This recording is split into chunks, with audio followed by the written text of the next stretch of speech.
খনন করায় 2 দশক পর প্রাণ ফিরে পেল শরীয়তপুর ভেদরগঞ্জের শতবর্ষী ডিএমখালী সখীপুর খাল। পানির প্রবাহ ফেরায় নতুন করে আশার আলো দেখছেন এই অঞ্চলের কৃষক ও মৎস্যজীবীরা। খালটি সচল থাকলে কৃষি, অর্থনীতি ও জনজীবনের চিত্র বদলে যাবে আশা স্থানীয়দের। বিধান মজুমদার অনির তথ্য ও ছবিতে ডেস্ক রিপোর্ট। এ যেন মুক্তির আনন্দ।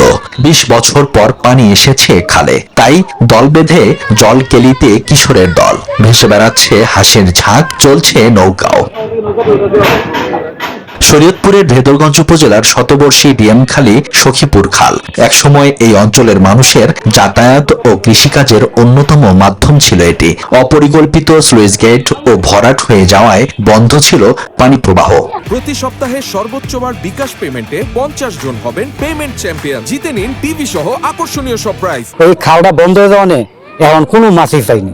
এখন আল্লাহজি বাসায় যে খাল আবার পরিষ্কার করতেছে, খাল কাটাইতে আছে, আবার আল্লাহজি বাসায় এই আগের মতনই আমরা মাছটা আবার খাইতে পারবো, আবার সবকিছু ধরতে পারবো। পানি নামতো না, পানি হেসে দিতে পারতাম না, এখন পরিষ্কার হয়েছে, আমরা আগের মতো আবার ঐতিহ্য ফিরে পেয়েছি। সম্প্রতি 4 কিলোমিটার খালটি পুনঃখনন করে বর্তমান সরকার। ধান, পাট, যে রবি শস্যগুলো এগুলো ফলাতে হলে অন্যতম পানির ব্যতীত কোনো রাস্তা নাই। খাল খনন করণে আমাদের জন্য খুব সুবিধা হয়েছে। ইরির বলক কর্তার মুখ সামনে যে পলিমারি আসবে এবং তাহলে আমাদের পাট মরিচ অনেক ভালো হইব। শুধু কৃষি নয়, মৎস্য সম্পদ ও পরিবেশেরও উন্নতি হবে বলে আশা উপজেলা প্রশাসনের। ভেদরগঞ্জের উপজেলা সখীপুর এই খালটি ওই এলাকার জনপদের যে মানুষের স্বাভাবিক জীবনযাত্রা, সেই জীবনযাত্রা একটা ইতিবাচক এবং আমূল একটা পরিবর্তন আসবে। আমরা আশাবাদী যে এখানে মৎস্য যেই সম্পদ সেটাও এখানে বৃদ্ধি পাবে।